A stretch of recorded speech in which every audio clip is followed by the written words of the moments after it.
Tattoos are awesome. These beautiful pieces of art sewn into your skin for all eternity.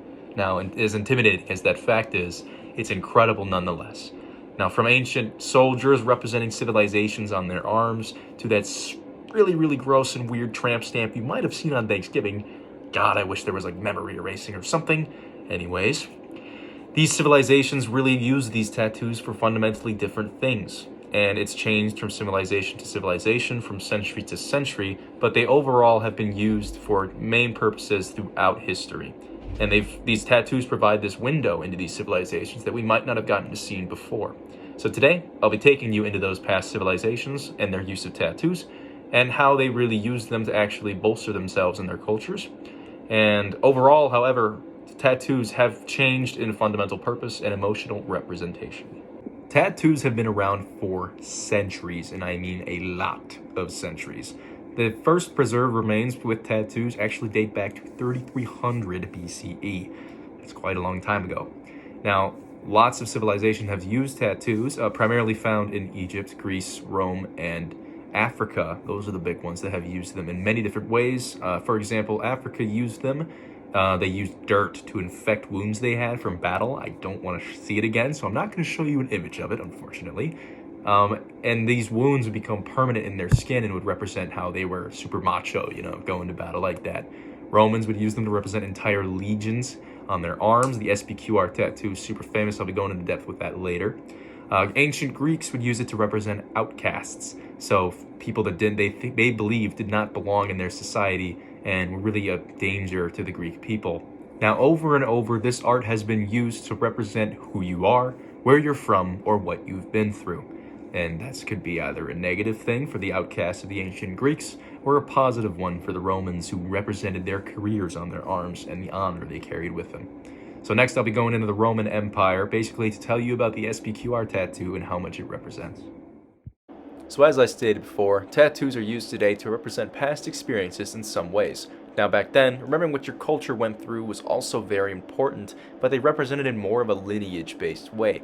It was more important to mark your body to represent who your ancestors and family were than to get whatever tattoo you want. A famous example is this tattoo, the SPQR tattoo. It not only represented every single soldier, but it also represented the entire civilization of Rome itself.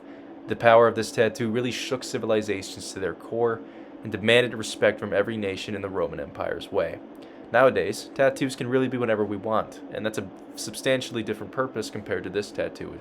So I have two tattoos. I have a phoenix on my left arm, which represents kind of being reborn and like a chance to start anew. So when I went to college, I kind of wanted to reinvent myself, kind of start over.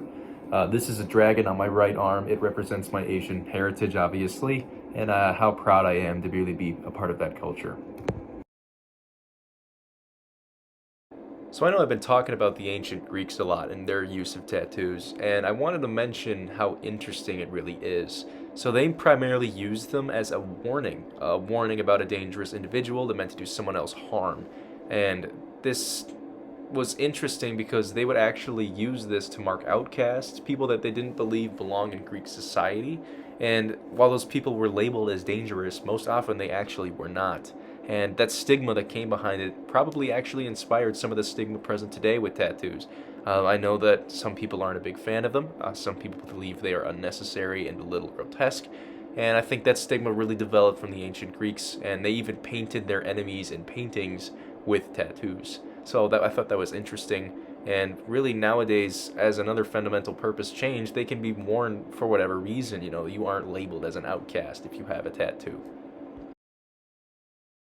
So overall, tattoos have changed, but for the better. They've become these beautiful depictions of someone's life and really what experiences have molded them into a person. Now, I can say that these definitely represent who I am, where I've been, and really what I want to try to accomplish. Now, from military uniform to marking outcasts, tattoos have been used for probably every single purpose you can imagine. Now, being a part of this tradition again is incredibly awesome, incredibly intimidating, and incredibly beautiful, and I really wouldn't trade it for the world. So thank you for watching. I really hope you enjoyed and learned something today, and hopefully you might consider getting a tattoo.